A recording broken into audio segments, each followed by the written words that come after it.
என் அன்பு குழந்தையே, உனக்கான நல்ல விஷயங்களை செய்து கொடுப்பதற்காகவே உன் தாயானவள் இன்று உன்னை தேடி வந்திருக்கின்றேன். என் பிள்ளையே, இன்று உன் அம்மா தீராத பசியோடு உன் இல்லத்திற்கு வந்திருக்கின்றேன். உன் இல்லத்தில் இருக்கின்ற இந்த செய்வினைதான் இந்த அம்மா பசிக்கு உணவாக ஆகப் போகின்றது. என்னுடைய பசிக்கு இருக்கின்ற உணவினை என் தங்கமே, என்னுடைய பசிக்கு இருக்கின்ற உணவினை, அதாவது எனக்கு நீ உண்ணுவதற்கான வழிவகைகளை நீ செய்து கொடுக்க வேண்டும். அல்லது இந்த அம்மா உன்னை அப்படியே அனுப்பிவிடப் போகின்றாயா என்றுதான் உன்னிடத்தில் இதைத்தான் நான் கேட்க வந்திருக்கின்றேன். என் குழந்தையே, இந்த அம்மா ஆனவள் உன் இல்லத்தில் இருக்கின்ற ஒரு செய்வினையை எடுக்க வந்துள்ளேன். என் குழந்தை, நீ மனது வைத்தால் மட்டும்தான் அதை என்னால் செய்ய முடியும்.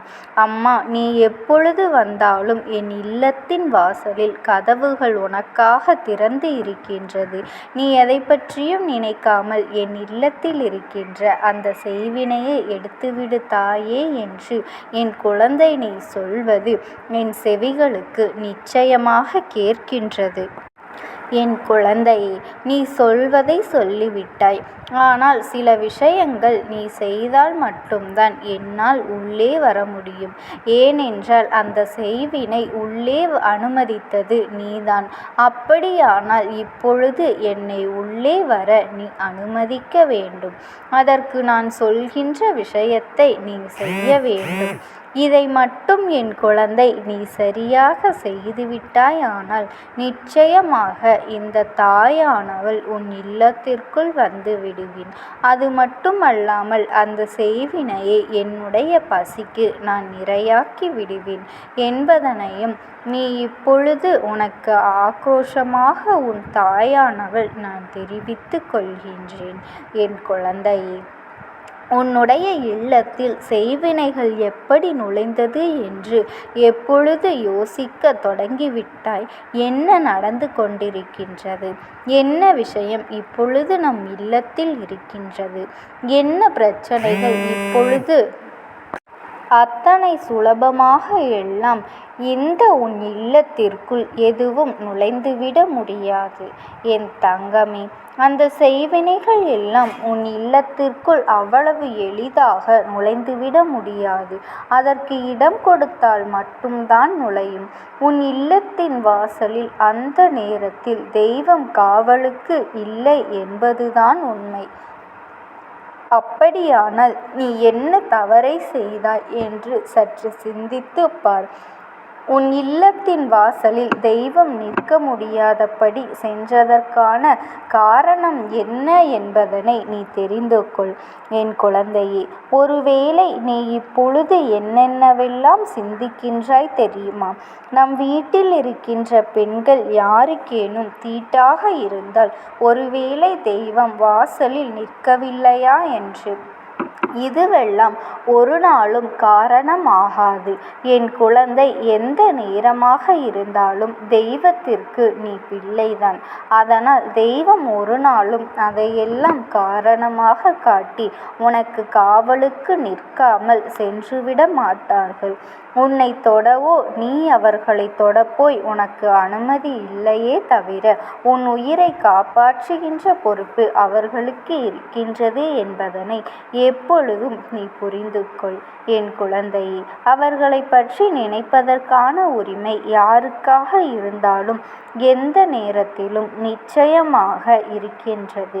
இதை நீ சரியாக எப்பொழுதும் புரிந்து கொள்ள வேண்டும். ஒவ்வொன்றையும் நீ தெளிவாக உணர்ந்து கொள்ள வேண்டும். என்னவெல்லாம் உன்னை சுற்றி நடக்கின்றது என்பதனை நீ புரிந்து கொண்டால் நிச்சயமாக நான் சொல்ல வந்த விஷயம் என்ன என்பதனை நீ தெரிந்து கொள்வாய். என் தங்கமே, உன் இல்லத்திற்குள் எப்படி செய்வினை நுழைந்தது என்பதனை நீ புரிந்து கொள்வாய். சில காலமாக உன்னுடைய இல்லத்திற்குள் நேர்மறை சக்திகள் நடமாட்டம் குறைந்துவிட்டது. இல்லத்தில் பேசுகின்ற தேவையற்ற வார்த்தைகள், எதிர்மறையான சிந்தனைகளை கொண்ட மனிதர்கள், அதிகமாக பேசுகின்ற கெட்ட வார்த்தைகள் என்று இவையெல்லாம் உன்னுடைய குடும்பத்தில் இருக்கின்ற அனைவருடைய மனநிலையும் சில எதிர்மறையான சக்திகளை உருவாக்கி இருக்கின்றது. உன் குடும்பத்தில் இருப்பவர்கள்தான் பேசுகின்றார்கள் என்று நான் சொல்லவில்லை. வெளியில் இருந்து வருகின்ற யாரோ ஒருவர் உன் இல்லத்திற்குள் வரும் பொழுதெல்லாம் தேவையில்லாத விஷயங்களை பற்றி பேசுவது, சொல்லி சொல்லி இங்கே சிரிப்பதும், வாழ்க்கை முழுக்க வார்த்தைகளை, அதாவது கெட்ட வார்த்தைகளை பேசுவதுமாக இருந்து கொண்டு இருக்கின்றார்கள். உன் இல்லத்தில் இருப்பவர்கள் பேசினாலும் சரி, வெளியில் இருப்பவர்கள் பேசினாலும் சரி, யாரேனும் ஒருவர் இது போன்று உன் இல்லத்தில் நடந்து கொண்டாலும் சரி, நிச்சயமாக அது உன்னுடைய இல்லத்தில் இருக்கின்ற நேர்மறை சக்திகளை எல்லாம் வெளியே அனுப்பி உனக்காக ஒருவர் செய்த அந்த செய்வினையை உள்ளே வரவழைத்து விட்டது. பல முறை இந்த அம்மா உனக்கு சொல்லி இருக்கின்றேன். உனக்காக வந்த செய்வினை இந்த தாயானவள் என்னை கண்டு பயந்து ஓடியது என்று. ஒவ்வொரு தெய்வங்களும் உனக்கு இது போன்ற வாக்குகளை கொடுத்திருக்கின்றார்கள். எல்லோருமே உன் இல்லத்தின் வாசலில் உனக்கு காவலுக்கு நின்று அவர்களை விரட்டி அடித்திருக்கின்றார்கள். அதையும் தாண்டி இப்பொழுது ஒரு செய்வினை உன் இல்லத்திற்குள் நுழைந்துவிட்டது என்றால் அது இது போன்ற செயல்களால் மட்டுமே நடந்தது என்பதனை நீ புரிந்து கொள்ள வேண்டும். இனியாவது இந்த தவறை முதலில் திருத்திக் கொள்ள வேண்டும். இந்த தவறை திருத்துவது ஒரு புறம் இருக்கட்டும். இனிமேல் அதனை அந்த தாயானவள் நான் வெளியேற்ற போகின்றேன் என்றால் நான் உள்ளே வருவதற்கு நீ என்ன செய்ய வேண்டும் தெரியுமா? என் குழந்தையே, உன்னுடைய இல்லம் முழுக்க நீ தீப தூப ஆராதனைகளை காண்பிக்க வேண்டும். எந்த நேரம் என்று நீ குறித்து கொள்ள வேண்டிய அவசியம் கிடையாது.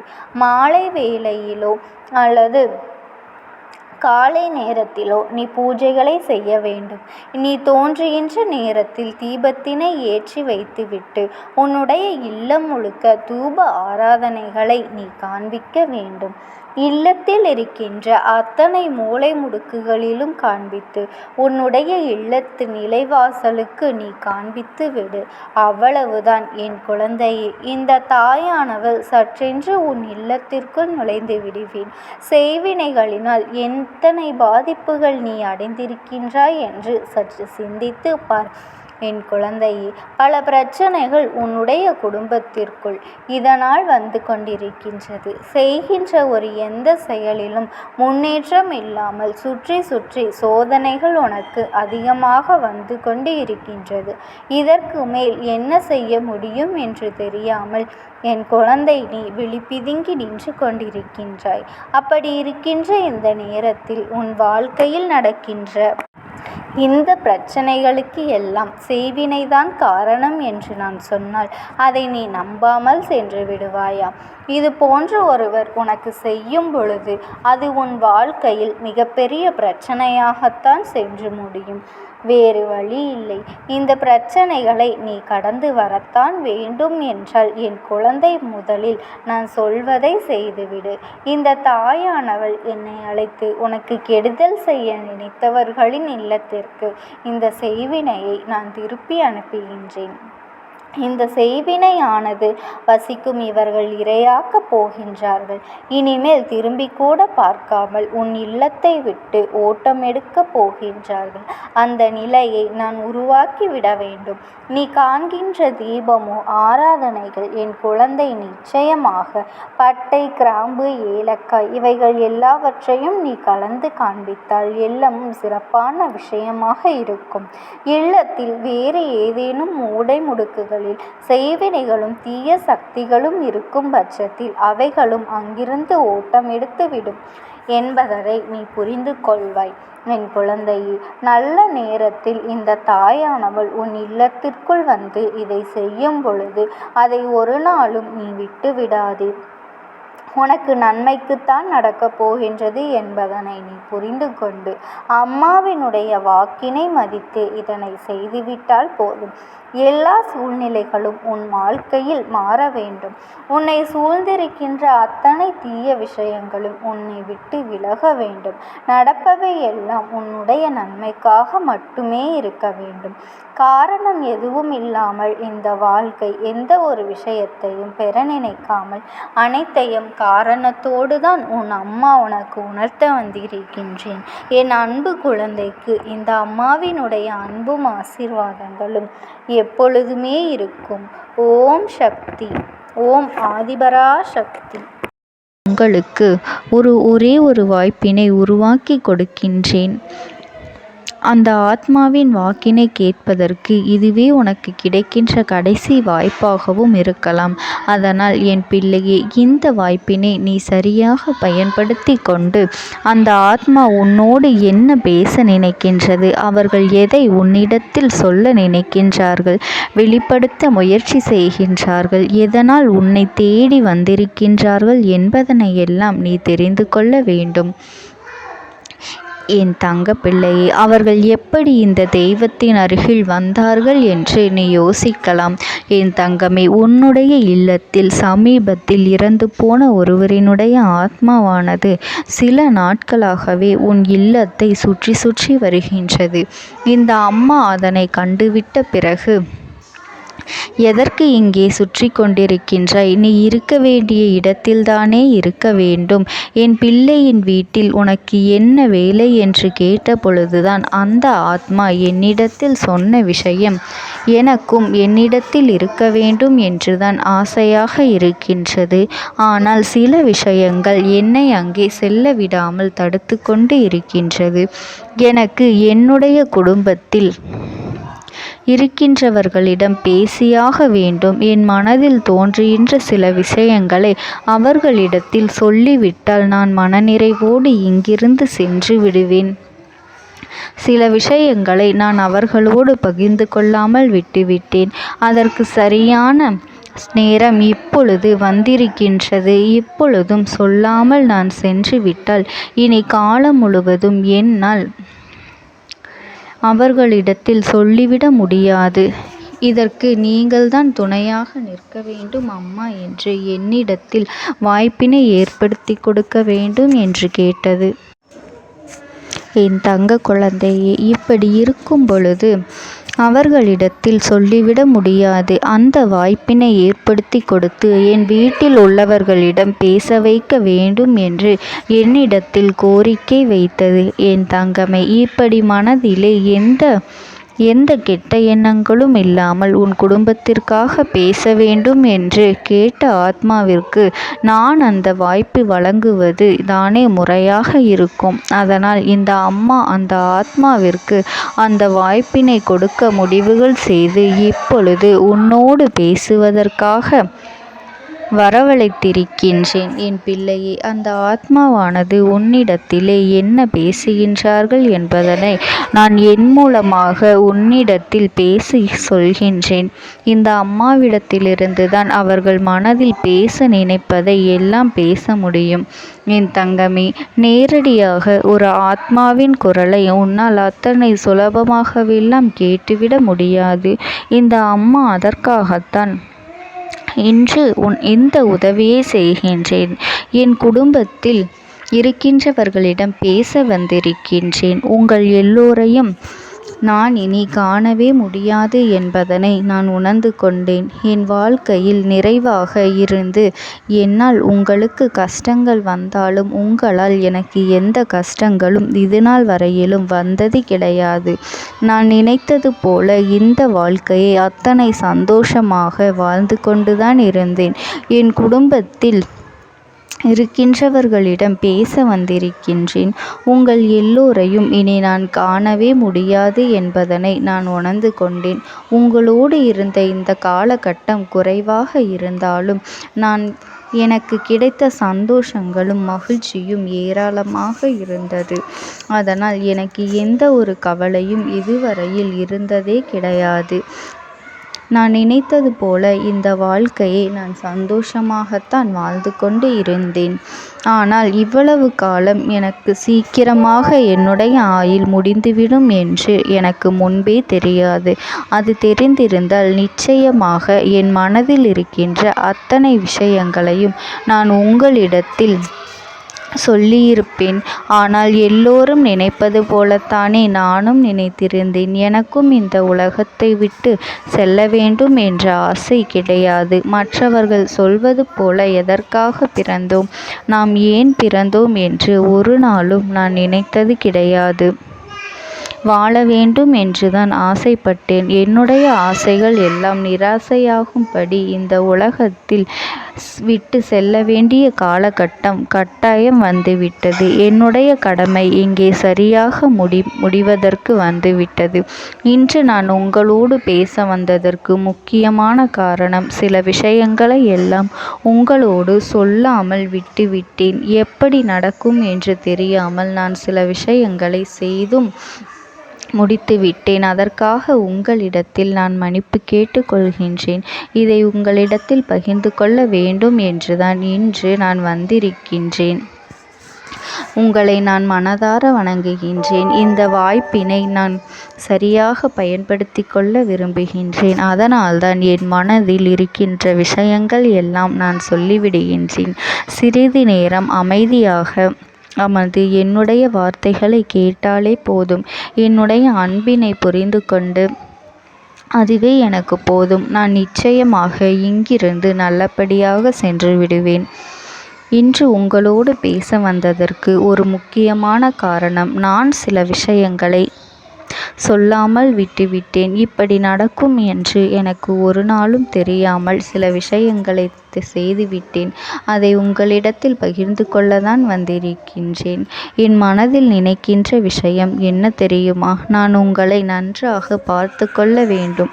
உங்களின் ஆசைகளை எல்லாம் நிறைவேற்றி கொடுக்க வேண்டும். உங்கள் வாழ்க்கையில் நடத்தி கொடுக்க முடியாமல் போனாலும் இனிமேல் அதையெல்லாம் நடத்தி கொடுக்க வேண்டும் என்று ஆசைப்பட்டு என்னால் ஆன முயற்சிகளை எல்லாமே செய்து கொண்டிருந்தேன். ஆனால் முழுமையான பலன்களை கொடுப்பதற்கு முன்பாகவே இது போன்று நடந்துவிட்டது. அதனால் நான் ஏதேனும் குற்றம் குறைகள் செய்திருந்தாலும், ஏதேனும் உங்களுக்கு மனதிற்குள் கஷ்டத்தை தந்திருந்தாலும் என்னை மன்னித்து விடுங்கள். நான் எப்பொழுதும் உங்கள் மீது உண்மையான அன்பினைத்தான் வைத்து கொண்டிருக்கின்றேன். நான் ஒரு நாளும் மனதில் ஒன்றும் வெளியில் ஒன்றுமாக ஒரு நாளும் நான் நடந்து கொண்டது இல்லை. அதனால் என்னவோ என்னுடைய குணங்கள் சிலருக்கு இங்கே பிடிப்பதே இல்லை. எதுவாக இருந்தாலும் என்னோடு இருக்கின்ற என் குடும்பத்திற்கு தெரியும் அல்லவா நான் யார், என்னுடைய அன்பு எப்படிப்பட்டது என்று. அதனால் என்னுடைய அன்பினை முழுமையாக உணர்ந்து கொள்ள வேண்டும் என்று அதனை இங்கிருந்து ஏற்றுக்கொள்ளவே முடியாத ஒரு விஷயமாகத்தான் இருந்தது. நானும் அங்கும் அங்கும் ஓடி ஓடி மீண்டும் என்னுடைய உயிரை மீட்டெடுத்து விடலாம் என்றுதான் முயற்சி செய்தேன். ஆனால் அப்பொழுது என்னால் அதையெல்லாம் செய்ய முடியவில்லை. உயிரற்ற உடலாக இங்கே நின்று கொண்டிருக்கின்றேன். நாட்கள் செல்ல செல்ல இதை எனக்கு ஏற்றுக்கொள்ள பழகிவிட்டது. இனிமேல் இதுதான் என்னுடைய உலகம். மீண்டும் அங்கே செல்ல முடியாது என்பதனை நான் புரிந்து கொண்டேன். செல்ல முடியாவிட்டாலும் ஆத்மா என்று ஆன பிறகு என்னுடைய உலகத்தில் இருந்தால்தான் எனக்கு சந்தோஷம். மீண்டும் மனித வாழ்க்கைக்குள் என்னால் நுழைந்துவிட முடியாது. எனக்காக இத்தனை காலமும் அன்போடு பழகி எனக்கு எல்லாம் செய்த உங்களுக்கு நான் சொல்கின்ற விஷயம் ஒன்றுதான். நடந்தது எல்லாம் நடந்துவிட்டது. நடந்த விதையை யாராலும் இனி மாற்ற முடியாது. இனி நான் உங்களோடு இருக்க வேண்டும் என்று நினைத்தால் கூட அது நடக்காது. அதனால் இந்த வாழ்க்கையில் நீங்கள் நல்லபடியாக வாழ்ந்து சந்தோஷமாக இருக்க வேண்டும் என்றுதான் அந்த ஆத்மா மனது வேதனைப்பட்டு உன்னோடு பேசுகின்றது. என் தங்க குழந்தையே, யார் உன்னை விட்டு சென்றாலும் இந்த தாயானவளினுடைய அன்பும் ஆசீர்வாதங்களும் உனக்கு என்றென்றைக்குமே முழுமையாக கிடைத்து கொண்டே இருக்கும். அதனால் நீ எதை நினைத்தும் கவலைப்படாதே. உனக்காக எப்பொழுதும் நான் இருந்து கொண்டே இருப்பேன். ஓம் சக்தி. ஓம் ஆதிபரா சக்தி. விடுதலை கொடுக்க மாட்டாயா என்று என் பிள்ளை நீ என்னை பார்த்து கேட்கின்ற விஷயத்திற்குத்தான் நான் முடிவினை கட்டப் போகின்றேன். இன்னமும் சுருக்கமாக உனக்கு சொல்ல வேண்டும் என்றால் உன்னுடைய பிடிவாதம் இந்த அம்மாவினிடத்தில் ஜெயித்து விட்டது என்பதுதான் உண்மை. என் குழந்தைக்கு எந்த ஒரு விஷயம் வேண்டும் என்று அடம்பிடித்து இத்தனை காலமும் நீ நின்று கொண்டிருந்தாயோ அந்த ஒரு விஷயத்திலிருந்து உன் அம்மா நான் உனக்கு விடுதலையை கொடுக்க வேண்டும் என்று என் முன்னால் கதறி அழுதாயோ அந்த விஷயத்தை இன்று உனக்கு நான் முடித்து வைக்கின்றேன். என் பிள்ளையே, சுற்றி இருக்கின்ற உறவுகளையெல்லாம் நம்புவதை விட்டுவிட்டு சற்று விலகி நிற்பதுதான் எல்லோருக்குமே நல்லது. ஏனென்றால் யாருடைய குணம் எப்பொழுது எப்படி மாறும் என்று யாராலும் கணித்துவிட முடியாது. ஒருவரிடத்தில் நல்லபடியாக பேசிக்கொண்டு வந்திருப்பாயானால் அவர்கள் மனதிற்குள் என்ன இருக்கின்றது என்று உன்னால் ஒரு பொழுதும் தெரிந்து கொள்ள முடியாது. அவர்களுக்குள் 1000 விஷயங்கள் ஓடும். உனக்கு செய்து தருவேன் என்று வாக்குறுதியை கொடுப்பார்கள். ஆனால் அதன் பிறகு பார்த்தாயானால் ஒரு நிமிடம் கூட யோசிக்காமல் சற்றென்று இவர்களுக்கு முடியாது என்று சொல்லிவிடுவார்கள். மனதிற்குள் அவர்கள் நினைப்பது, நீ சொல்வதை சொல்லிவிட்டு போ, நான் எதற்காக உனக்கு உதவி செய்ய வேண்டும் என்று எண்ணிக்கொண்டிருப்பார்கள். இது போன்ற போலிகள் அதிகமாக நிறைந்து இருக்கின்ற இந்த உலகத்தில் ஒரு விஷயத்திற்காக என் பிள்ளை நீ ஆசைப்படுகின்றாய் என்றால் அதை மிகவும் நான் கவனத்தோடு புரிந்து கொண்டு உன் வாழ்க்கைக்கு அது சரியா தவறா என்று தேவைதானா தேவையில்லையா என்று ஒரு வேளை கிடைத்தால் உன் வாழ்க்கை தெளிவாக இருக்குமா என்றால் நான் புரிந்து கொண்டுதான் உன் அம்மா நான் உன்னிடத்திலே சொல்ல முடியும் என்பதனை புரிந்து கொள். உனக்கு எத்தனை கால தாமதங்கள் ஆகியது என்பதனை அதனை புரிந்து கொள்ள அதை உன்னிடத்தில் ஒப்படைக்க வந்ததற்கு காரணம் பல அதிசக்தி வாய்ந்த பூஜைகளாலும் தெய்வங்களை நீ தொடர்ந்து வணங்கி கொண்டிருப்பதாலும் மட்டும்தான் உன் வேண்டுதல்கள் உச்சத்தை தொட்டுவிட்டது. தெய்வத்தின் மனதை நீ தொட்டுவிட்டாய். இனிமேல் உன்னிடத்திலிருந்து தெய்வத்தினால் தப்பிக்க முடியாது. நிச்சயமாக இனிமேல் இதனை நீ கொடுத்துதான் ஆக வேண்டும். எந்த எல்லைக்கும் செல்வதற்கு தயாராகிவிட்டாய். கடவுளுக்கு என்னென்ன செய்ய வேண்டுமோ அதையெல்லாம் என் பிள்ளை மனதார செய்து விட்டாய். உன்னுடைய அன்பிற்கு இந்த அம்மா நான் 5வது நாள் உன் வாழ்க்கையில் மிகப்பெரிய பிரச்சனையை தீர்த்து கொடுக்கின்றேன். அம்மாவினை நம்பினால் உனக்கு சத்தியம். என்னை நீ நம்பவில்லை என்றால் இந்த அம்மாவினால் நிச்சயமாக எந்த விஷயத்திலும் இதற்கு பொறுப்பாக முடியாது. உனக்கு நடப்பதை கூட நீ உணராமல் இருந்துவிட்டு நிச்சயமாக உன்னுடைய மனநிலையில் தான் மாற்றங்களை கொண்டு வர வேண்டும். இதனை புரிந்து கொள். ஒரு முறை அல்ல பல முறை இதை நான் சொல்லியிருக்கின்றேன். வாழ்க்கையில் தெய்வத்தினுடைய சக்தி வந்துவிட்டது என்றால் உனக்கு பல நல்ல விஷயங்கள் செய்வதற்கு முயற்சிகளையும் செய்து கொடுத்தது.